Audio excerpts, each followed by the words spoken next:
May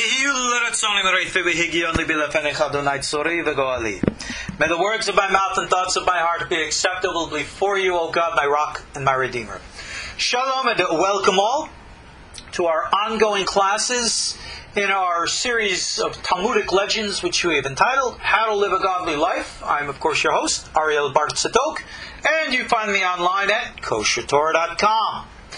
We are now learning in the Tractate Hagigah. We are, of course, using our English translation of the Ein Yaakov, the Legends of the Talmud, translated by Rabbi Avraham Yaakov Finkel. For those of you who have the text, you can follow us on page 343 and following through to 344 and maybe even 345, depending on how much we get through tonight. In this section, we are learning from the second chapter of the Tractate Hagigah, which is the source of what we call the secrets of the Torah.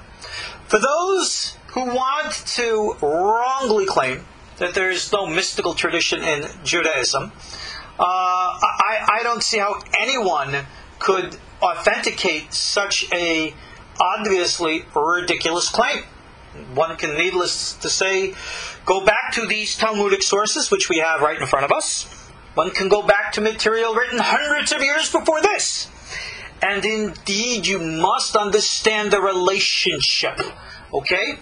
The earliest of what we call, in quote, mystical literature, other than obviously references in the Torah and the prophets itself, but clear human, angelic, spiritual, ascent interactions and the like, we see echoed in Isaiah, we see echoed in Zechariah, we see echoed in Daniel. We obviously see in Ezekiel, the famous chariot vision.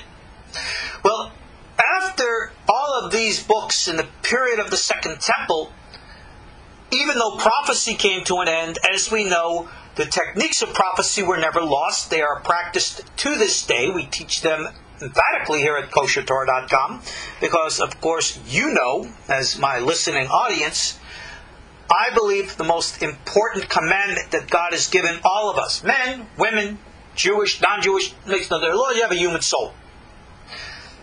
That is to bond with God. The most important thing in the world.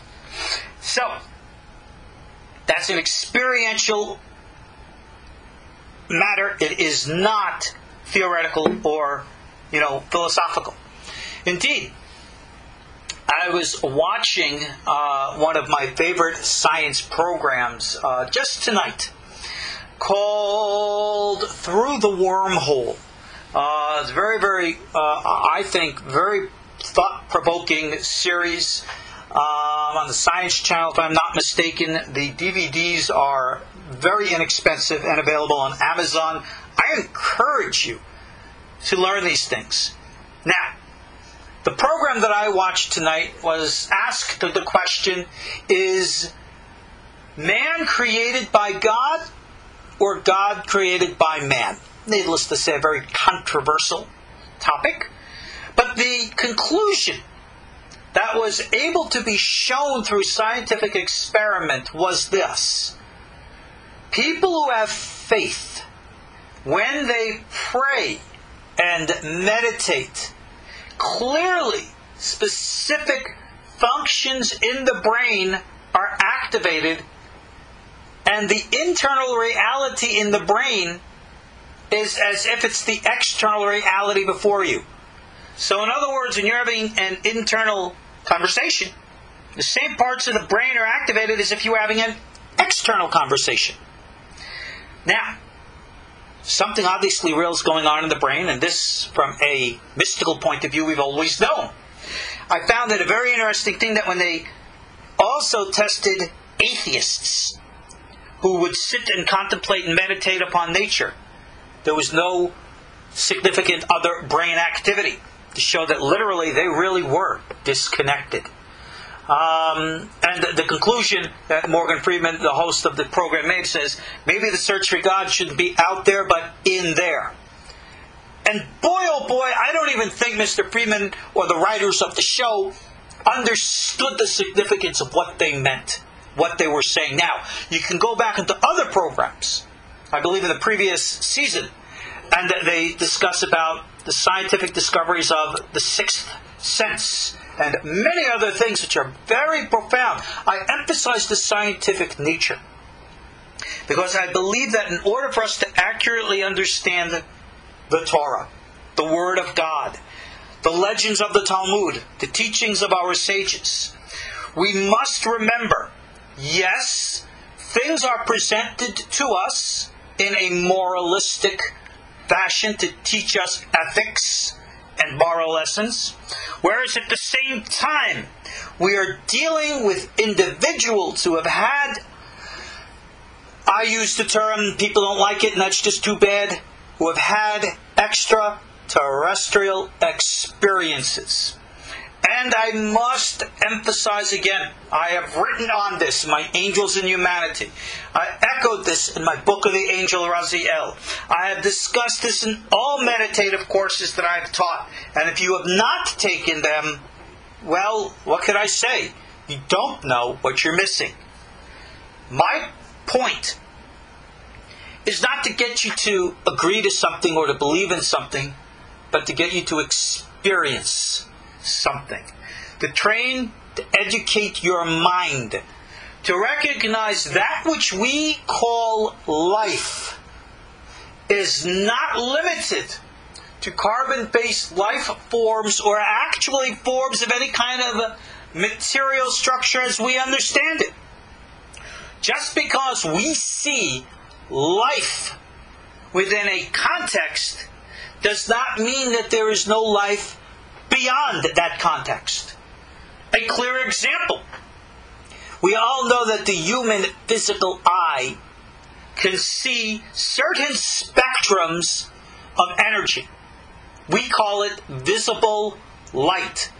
And we see within the limited scope of what we call from the infrared to the ultraviolet.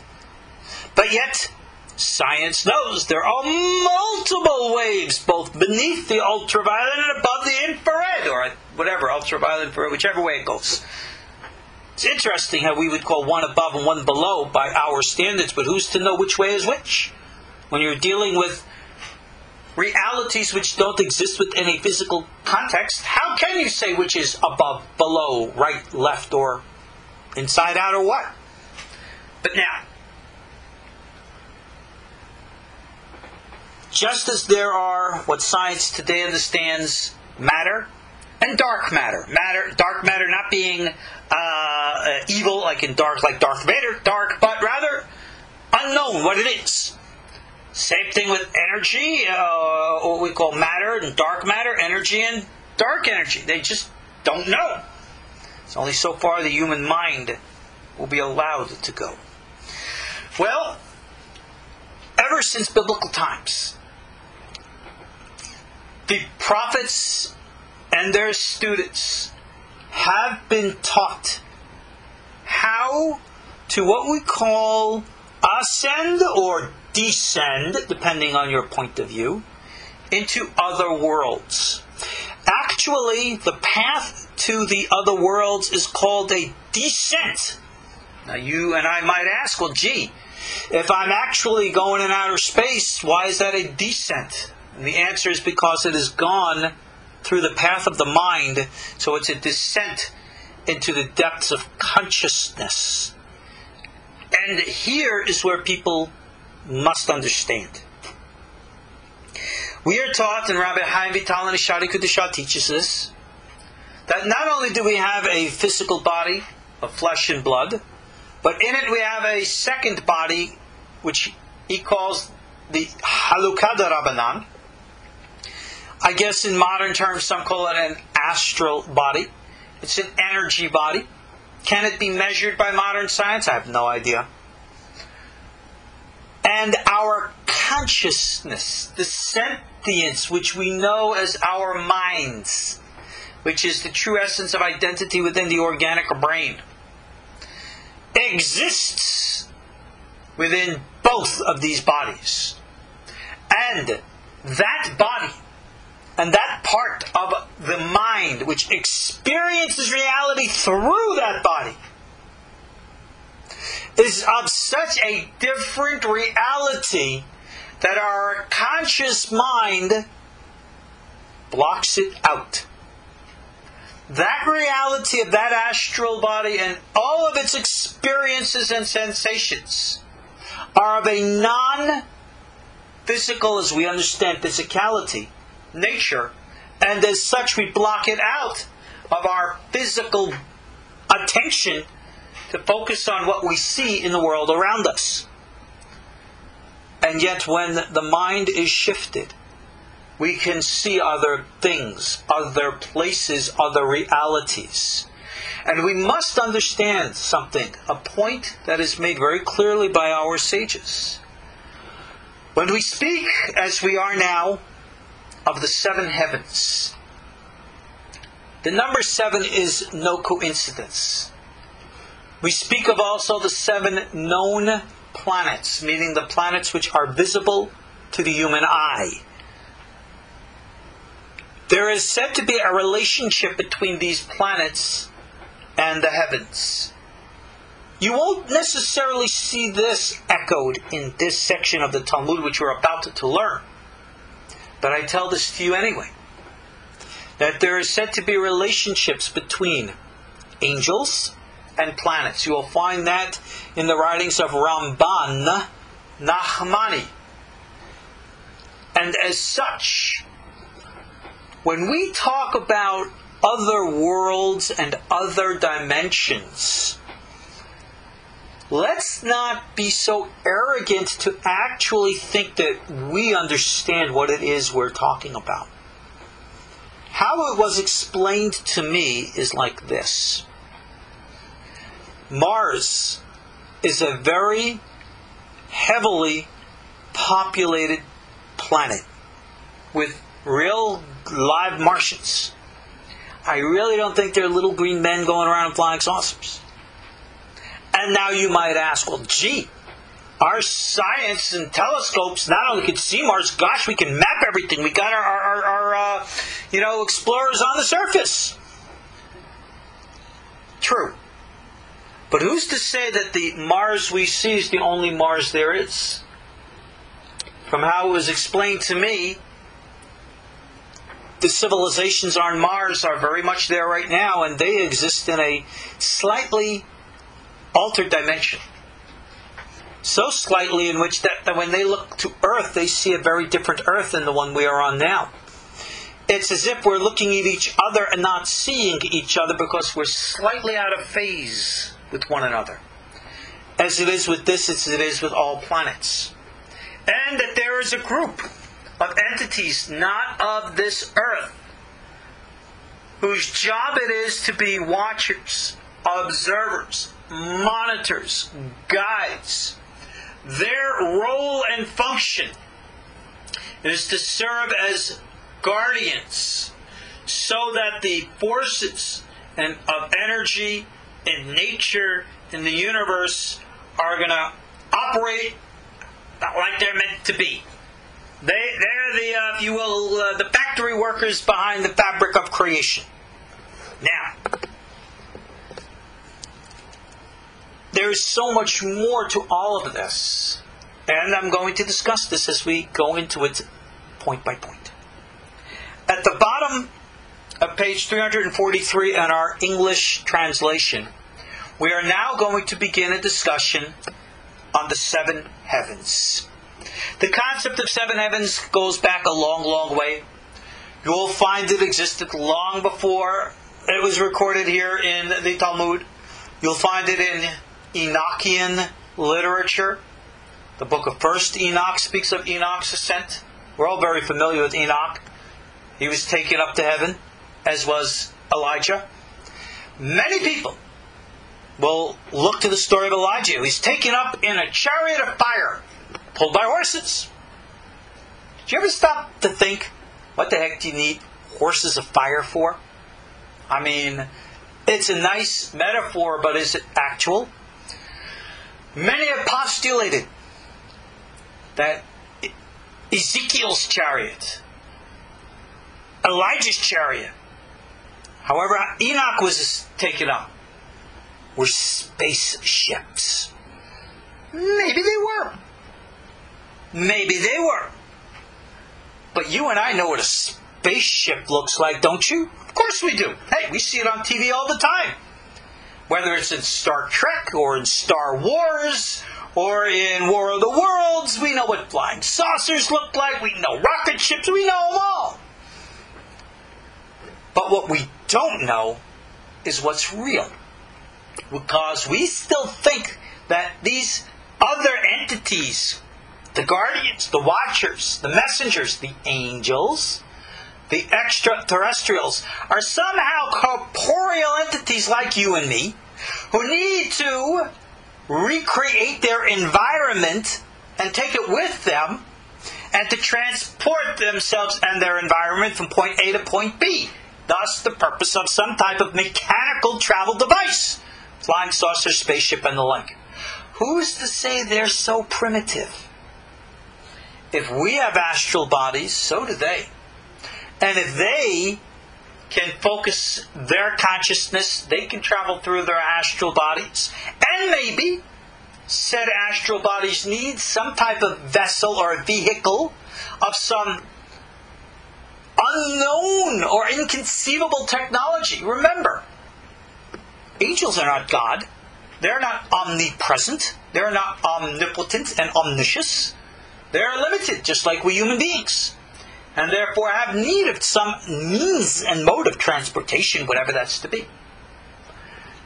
So therefore, maybe the Merkabah of Ezekiel and Elijah were indeed some form of a transportation device, but not necessarily of what we would think of a physical, mechanical nature, but of some other form beyond which we can presently imagine, simply because they don't put this kind of stuff in our sci-fi movies that we think of anyway. Well, that's the reality that we're dealing with here. Oh, absolutely. Ezekiel's chariot, Elijah's chariot, they were indeed vehicles.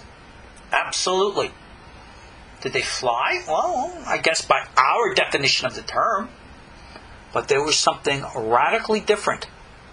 And therefore, when we think of extraterrestrial, stop thinking of Klingons and Vulcans and the like, but rather start thinking of interdimensional entities that have the ability to travel through other ways and means that we today, in the physical limited structure of their sentient consciousness, cannot possibly perceive.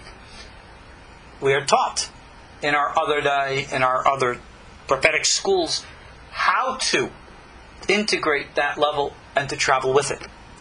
And for those who have ever done this, and you know you've had dreams, you might see yourself flying. Usually you might see yourself maybe with wings or on some other mode which the mind, your personal mind, interprets as a symbol and as an image within your personal context. These are mind vehicles that enable the mind to travel. How they are perceived is really irrelevant, because the concept of perception is completely nebulous. It's quantum, meaning it could be infinite in form, and takes the structure that the focused mind appears for it to take. So now, let us travel into the seven heavens and know that not only are we traveling interdimensionally, but we are also traveling interplanetary. Don't separate between these two. Rabbi Yehuda says there are two heavens, and he bases it on the verse in Deuteronomy 10:14, "To God belongs the heavens and the heavens of heavens."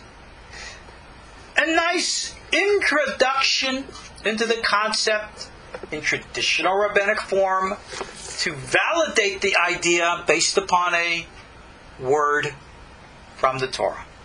But now Reish Lakish comes and says, hey, there are 7 levels of heaven. And their names are Vilon, Rakia, Shahakim, Zivul, Ma'on, Machon, and Aravot. And he's going to tell us where these names come from within the context of the traditional rabbinic way. But ask yourself, how does Reish Lakish know this? Who told him? How do they know? And the answer is, go back and look through the entire history of Merkava and Hechalot literature, the likes of which existed all during the period of the Second Temple times, Enochian literature, apocalyptic literature, Hechalot literature, Dead Sea Scroll literature. All of this stuff still exists. You can find some in library collections. You will find some in English translation and are readily available. Know that these things exist and conclude correctly that, well, that's all ancient stuff. The knowledge and likes of which are still known and practiced today by those in the know. But this is not the philosophical Kabbalah school. So when you go onto the internet and you look up all the Kabbalah stuff of all the different Hasidic and Ashkenazi schools, none of this do they know about, because it's outside of the parameters. They exist within the limited scope of what they want to see, and therefore do not see other than what they want. 7 levels. The first one, Vilon, means a curtain. It says it serves no purpose other than it comes in the morning, and it says here, into its pouch so that light becomes visible, and goes out in the evening so that we can no longer see the light. That's based upon Rashi. And it renews every day the work of creation, as it says, who spreads the heavens like a thin curtain and stretches them out like a tent to dwell in. Well, Vilon is what we would call the atmosphere of our planet, the air. And I might add that the atmosphere of our planet, the air, is a very densely populated place with entities who live there. We know we have entities that live in the water. We know we have entities that live on the land. Why should then we be surprised to discover that there are entities who live in the air? No, I'm not talking about birds. Birds fly in the air. They don't live in the air. All right? Human beings swim in the sea, but we live on the land. I don't know too many dolphins or whales that decide to, for recreational purposes, go up to the beach and hang out, on the beach as human beings would go. So, don't work all which ways around. Yes, there are entities.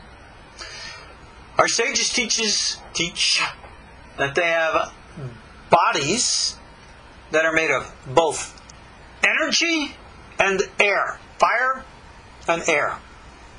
We discussed this in our Ohel Moed series when we discussed the matter of the Watchers and the Guardians. Well, these exist in the domain of Vilon. These are the spirits, the entities. They are also the Shedim spirits, the Jinnin. And they're present right here, right now. They're around you. They're around me. Now, here's an interesting question. Just like you and I are oblivious to the presence of the spirit that, is sitting right here next to me, ask yourself the question, is that spirit as oblivious to you as you are to it? Chances are, yes, unless it's one of these guardians whose then job it is to be watching over you or me or whoever. Okay? Parallel worlds. That's just the way it is. The second level is called Rakia, the firmament. This is where the sun and the moon and the stars and the constellation are placed. As it states, God placed them in the heavenly sky, the Rakia, Genesis 1:17. Rakia is what we know as outer space. That's our dimension. That when you want to take the Apollo 11 spacecraft like we did in 1969 and plop it on the moon, you're traveling through Rakia. Now, let's get wild. The third level is called Shahakim, clouds. is where millstones are grinding manna for the righteous. For it says, it already commanded the skies above, the Shahakim, and opened the doors of heaven and rained upon them manna to eat and gave them from heavenly grain. Psalm 78, 23, 24. What the heck then is this Shahakim? That is our parallel world of the Nefesh Chi orgone energy, from which comes the life force to this world. Now that parallel energies, that parallel dimension, is not just some nebulous blob of light. No, it's an actual, real, dimensional plane with its own laws of physics, parameters, life force, and forms, just like we have here, only in accordance to what exists over there. But there is a relationship. This is the level called third heaven. Very important that we pay attention to this. Let's move on. Oh, one thing. When you are in this parallel world, you will find the parallel Mars, the parallel other planets and the like. Because in that dimensional plane, we can indeed travel there, and many do. And as we do, it looks just like here, but it's a wee bit different. Because that's just the nature of the laws of physics. This is one of the domains that we often can and do go to when we sleep at night. And now, the fourth level. Oh, one last thing. Shahakim, the third level, is called the third heaven. Many of you have a background in Christianity, might be familiar with a statement by Paul, who claimed that he went to the third heaven. Meaning he probably was also of this Merkava background and tradition. When we are going to read later about the sages who ascended into the Pardes to look around, many might think they went to the fourth heaven or higher. No, they went here. This is the third heaven. This is the domain called the Pardes. This is the secret location, if you will, of ascent. The fourth level, which, if you will, is behind the veil, it's the symbol of this third level, is called Zivul. This is where is what's called the heavenly Jerusalem, and the Beit HaMikdash, the holy temple, and the altar. And it says that the angel Michael, the great prince, stands and offers sacrifice on it. For it says, Solomon says, I will surely build a house of habitation, Zivul, for you, God, foundation of your dwelling forever. 1 Kings 8:13. Alrighty, here we are at the level of the heavenly temple. Here, the high priest stands and offers sacrifice. Here, the tradition states that high priest is Michael, who is the guardian angel of Israel.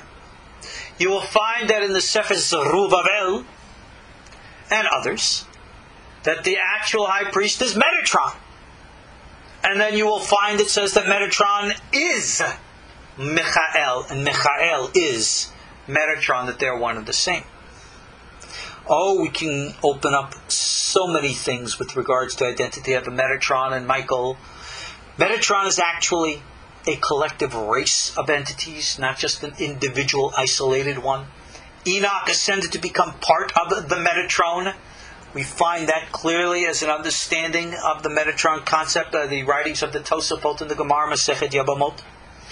Those who are of the know this and will commune with Metatrons on a regular basis.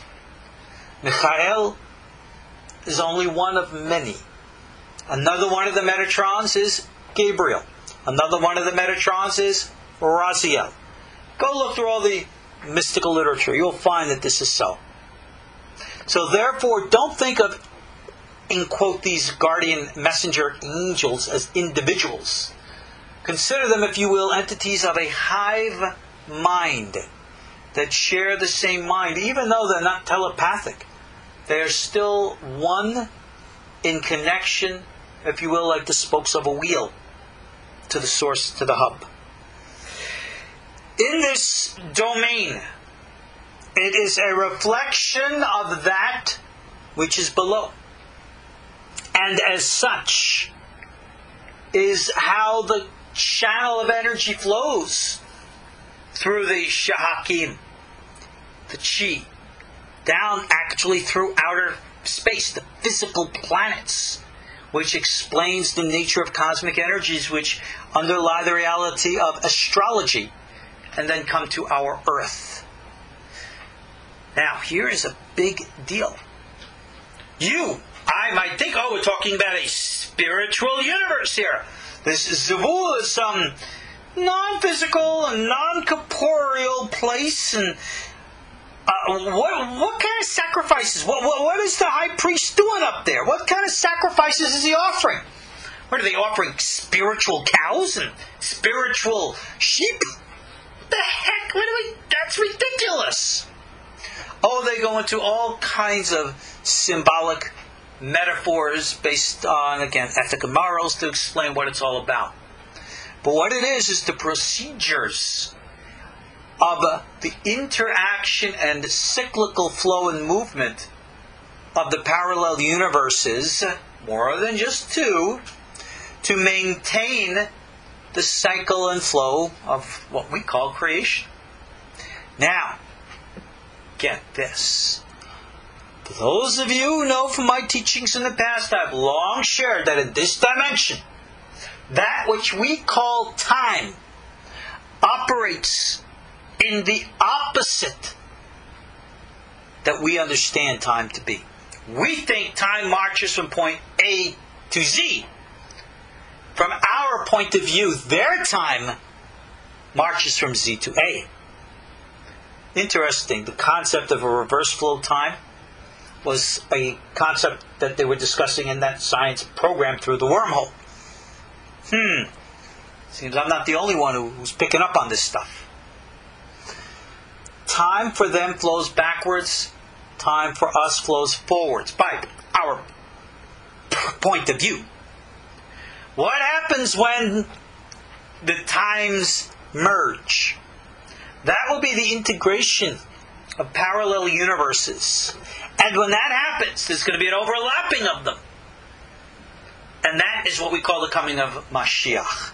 That is what we call the new world and everything else, in which the fundamental fabric and structures of reality as we know it will be fundamentally altered because of a merging of two realities becoming one.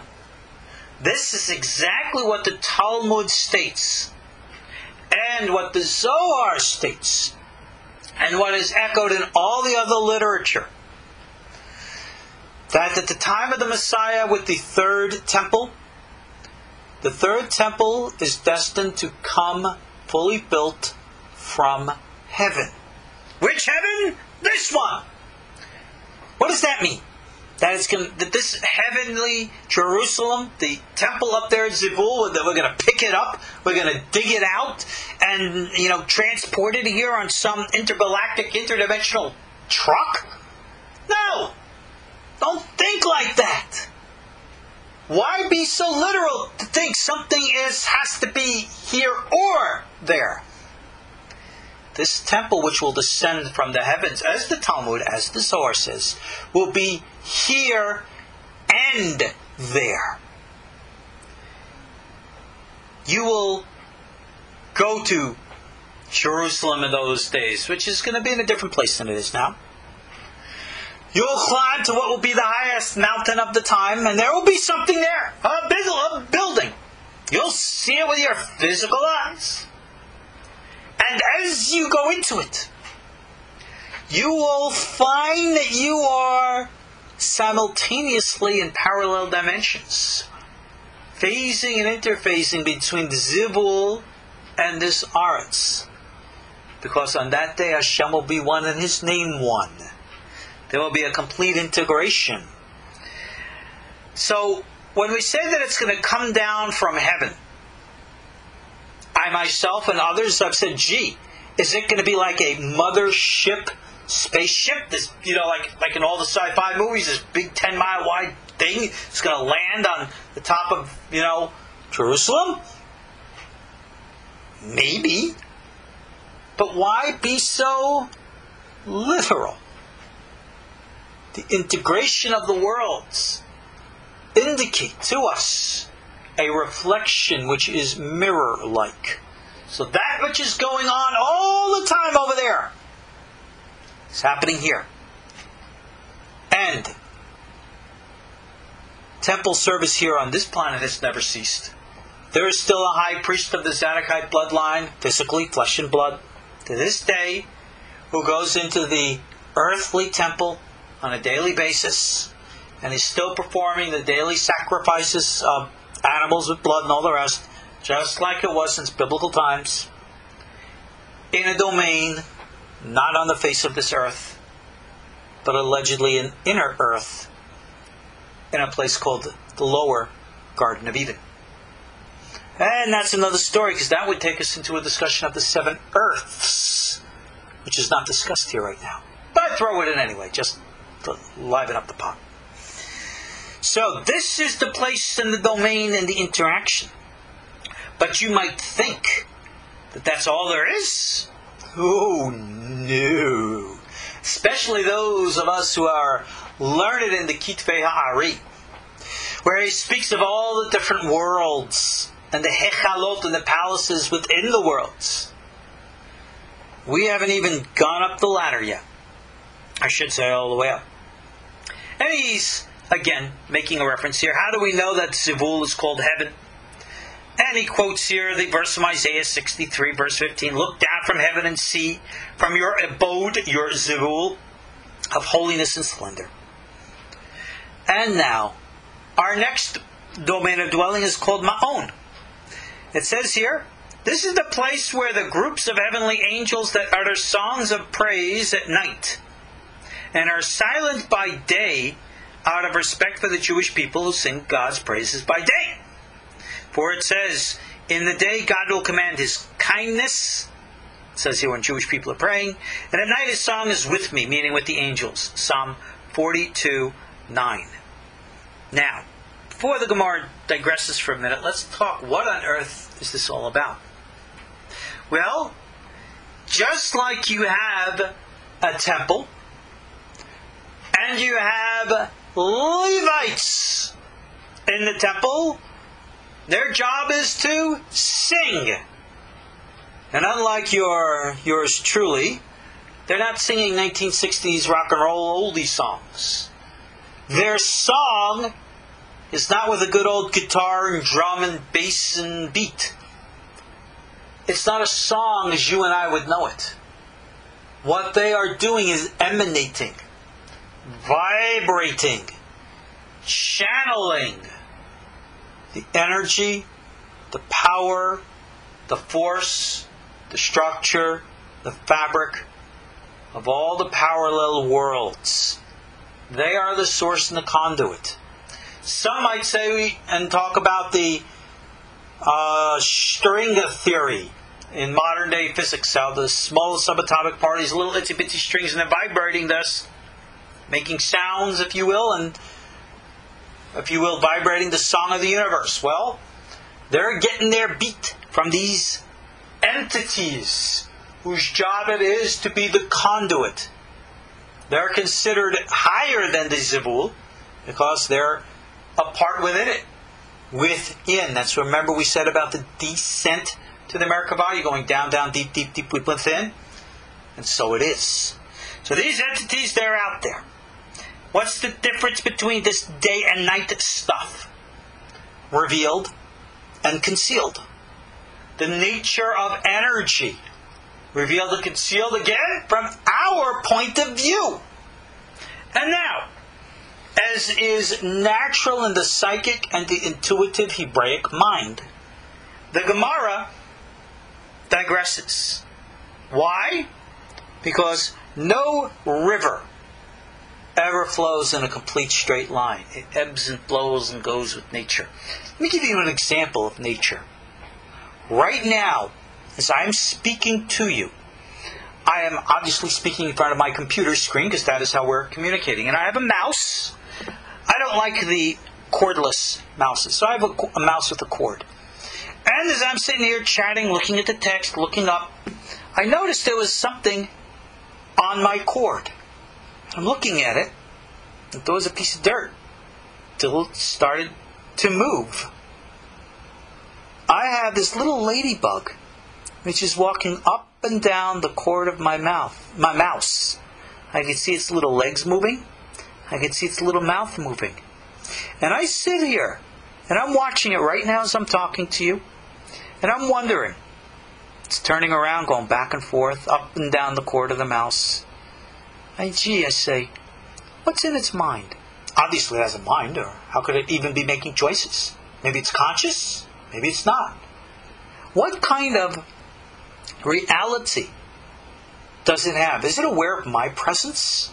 Obviously it doesn't know what a mouse cord is. At least I don't think so. What's it doing? What's it about? And I'm sitting here looking, he's lifting up on his legs now, or she, I don't know. I don't know how to tell the difference between a male and female ladybug. Maybe some of you guys can tell me. And I sit and I'm watching. And I'm wondering. And I'm contemplating. And I'm thinking. As I'm sitting here and watching this little bitty ladybug crawl up and down my mouse cord, is there something bigger watching over me? Watching me give this class to you right now? Questioning also, I wonder what's in its mind. Maybe it knows. Maybe it's watching you. Maybe it is watching me watching the bug. Maybe there's something microscopic on the cord that the bug is watching. So it is watching something and I am watching it and something's watching me, and up the chain it goes. No, don't get paranoid. Don't get crazy. With all due respect, I don't think the ladybug's getting spooked out that I'm looking at it, so why would you get spooked out to think something's looking at you? No, we're not talking about Big Brother and all governments and all that nonsense. I always say to people, don't worry about Big Brother. Why? Just like they're watching you, and they are. Somebody's watching them. Don't worry about it. The Gemara now, as we said, digresses. Reish Lakish again. One who introduced to us the concept of the seventh heaven says, whoever engages in Torah study at night, the Holy One, blessed be He, will spread over them what's called a chut shel chesed, a thread of kindness. Because it says, in the day God will command His kindness.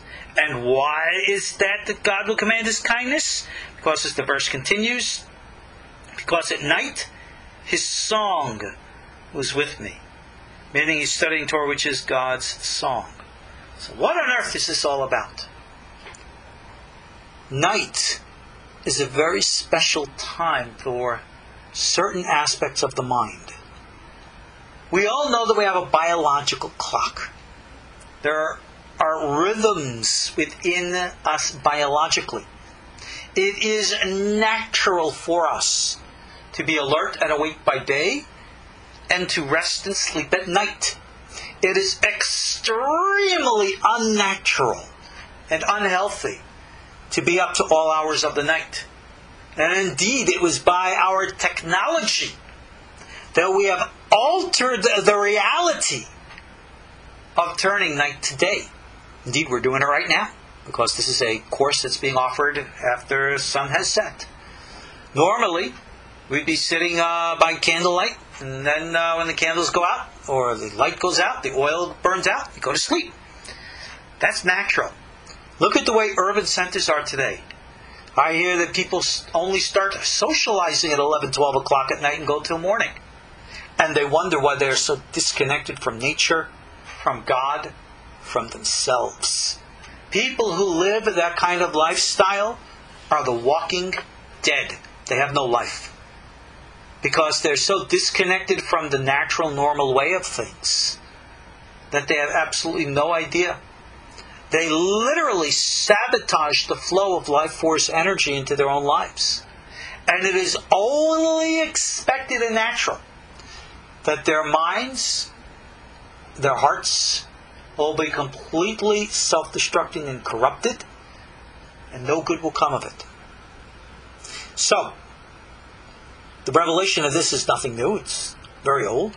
And it's the reason why apocalypse has always been a reality rumbling in the psyche of the collective consciousness.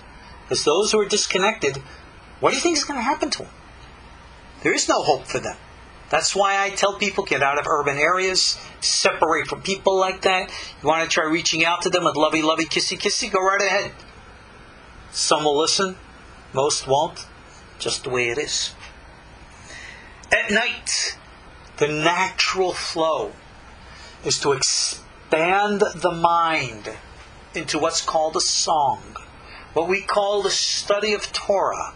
No, not the study of Talmud or even the recitation of Scripture, but of a special type of a meditative process which the Ari called Yichudim, which was the contemplation of different psychic concepts and merging opposite realities in one's mind and projecting the mental thought into the higher realms which control mind, meaning into the what some would call the Akashic records of the collective consciousness, imposing that reality, sending it out so that it can positively, properly influence others.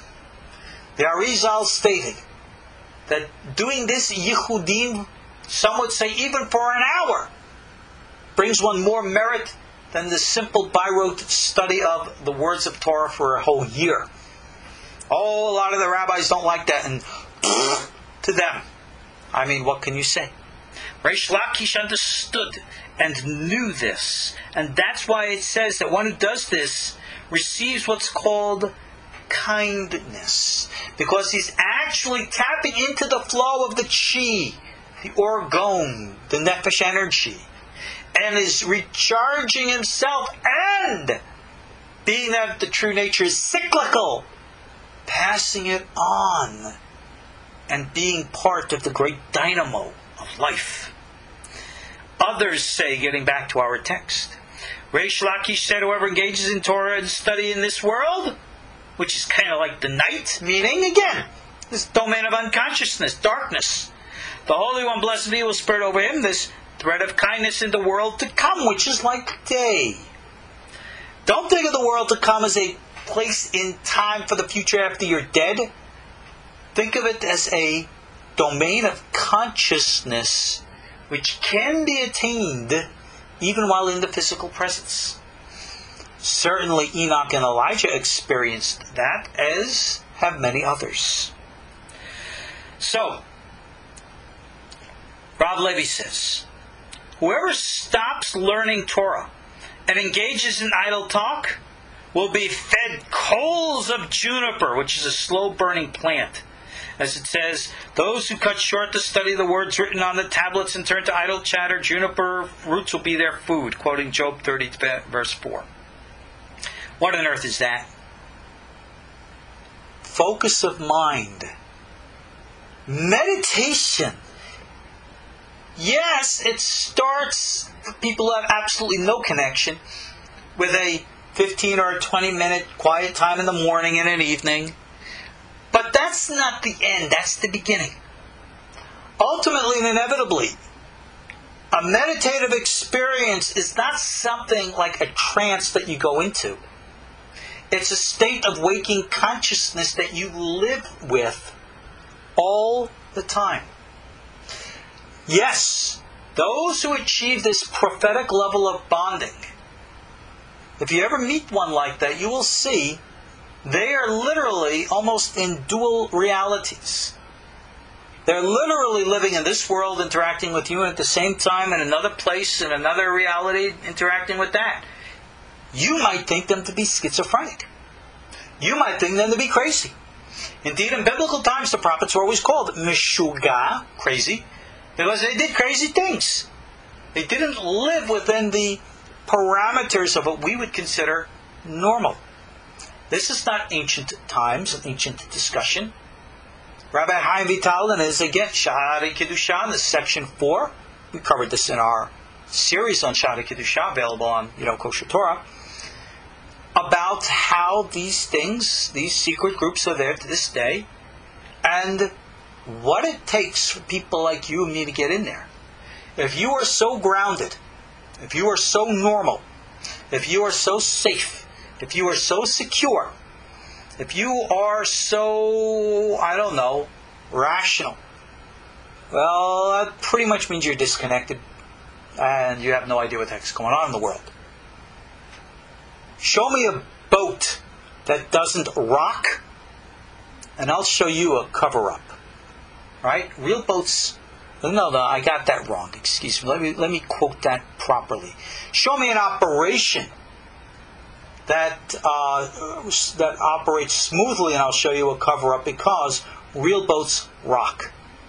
It's a quote from the Dune book. I forgot, was it Herbert wrote it. Was it Frank Herbert? Frank Herbert, I think, wrote it. Anyway, the point is, when you think things are supposed to be smooth, everything's supposed to be safe, everything's supposed to be secure, well, you have no idea what real life is all about. Now, I know some of you who are here with me. I know some of you well. And I know you've got up and down and topsy-turvy life. Well, that only means that God's with you. Because that means you're going down the natural river of life. And that's just the way reality is. And we learn to live in that natural flow.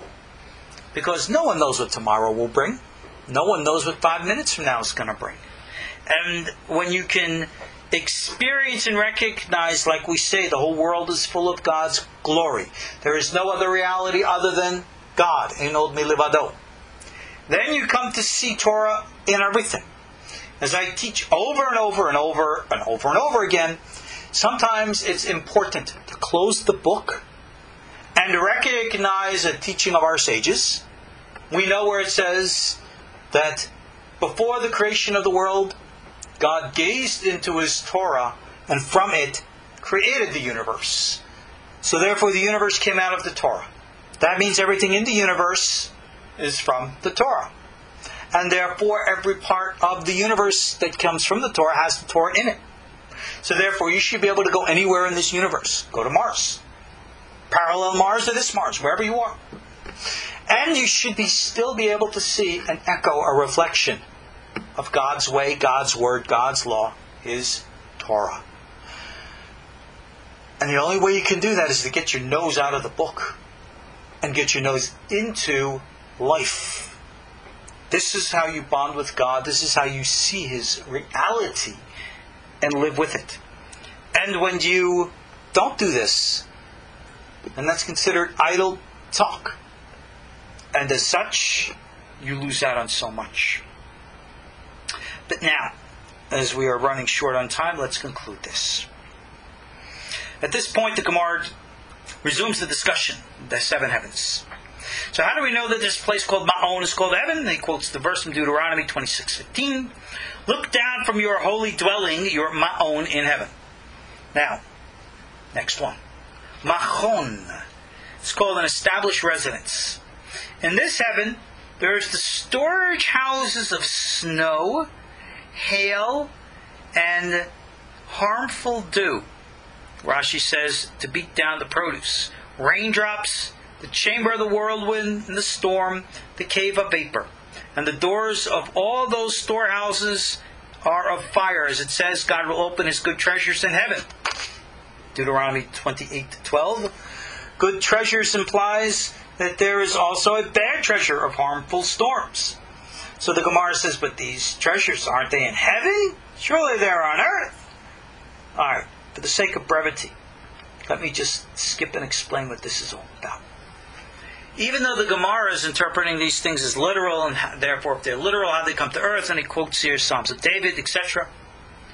What we're talking about here are the fundamental energy forces, which are actual real things, which are those things channeled by the, in quote, spiritual Levites, that they then take and channel below.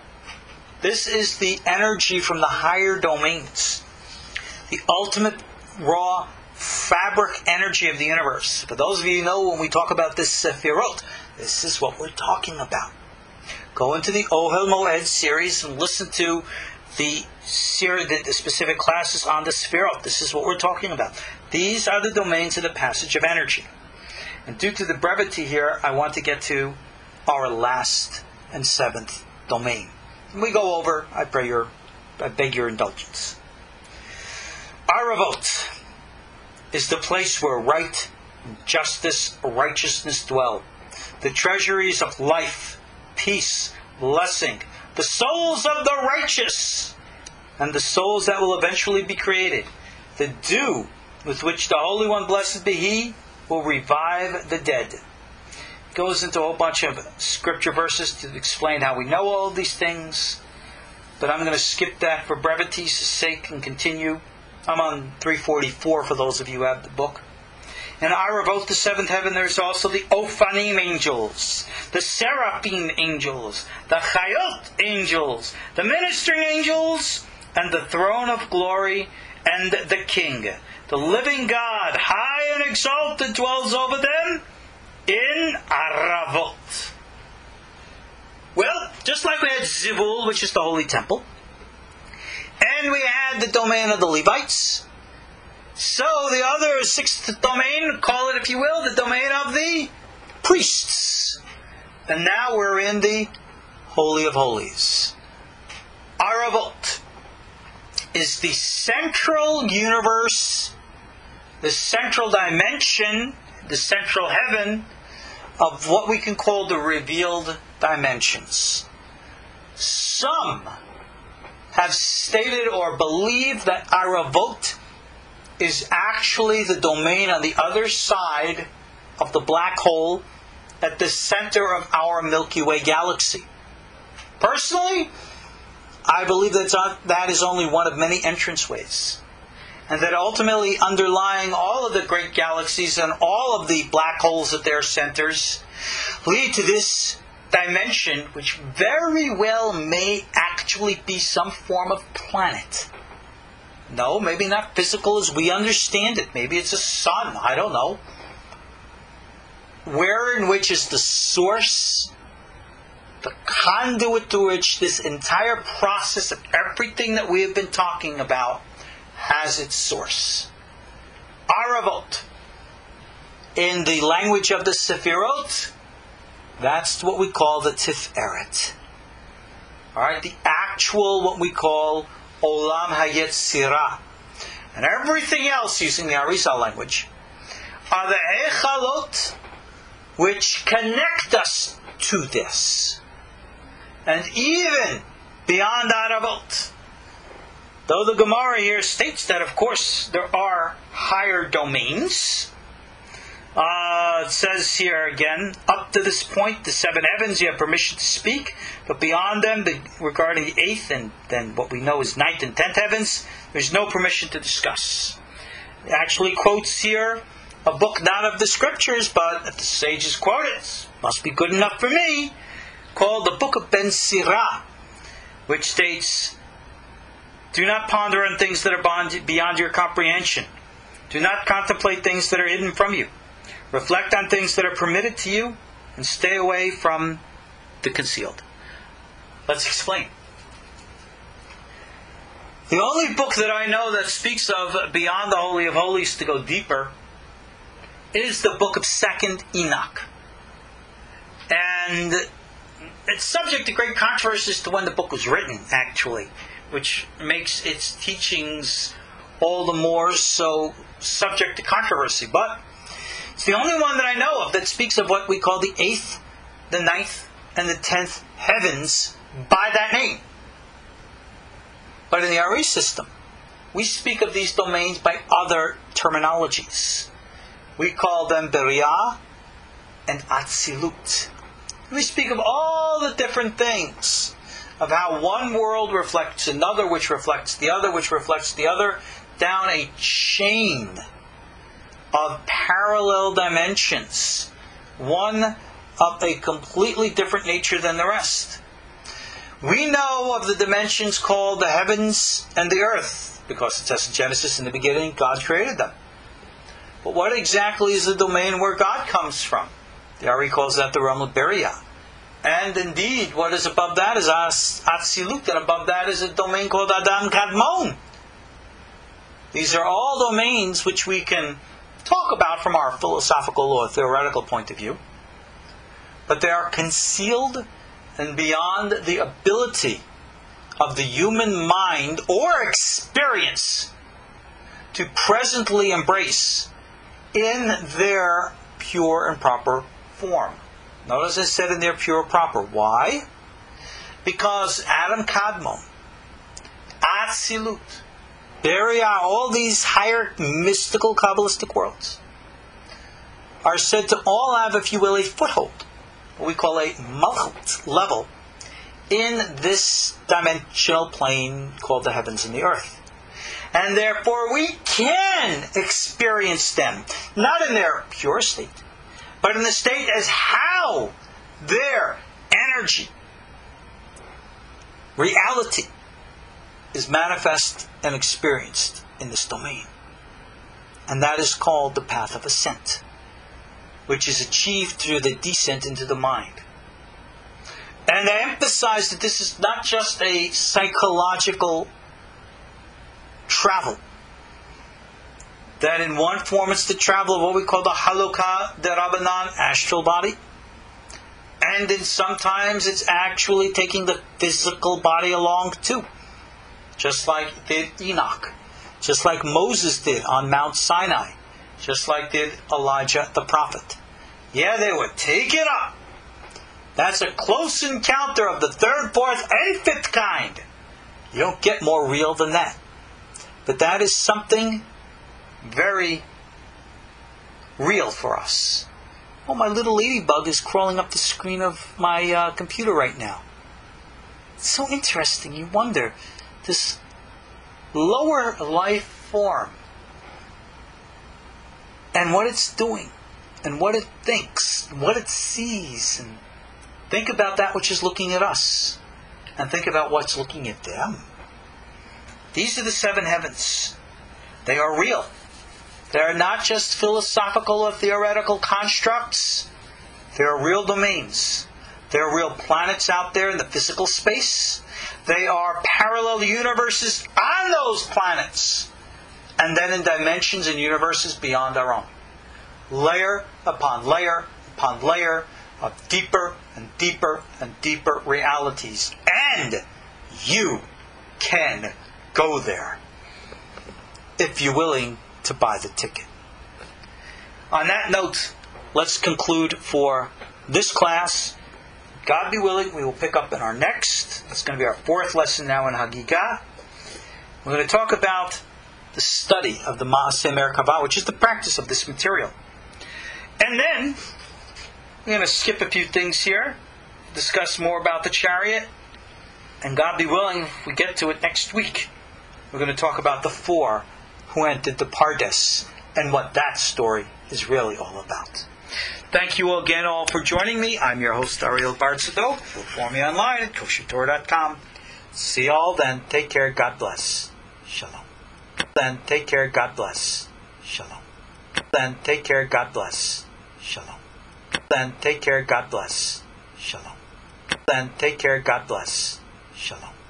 Then take care. God bless. Shalom. Then take care. God bless. Shalom.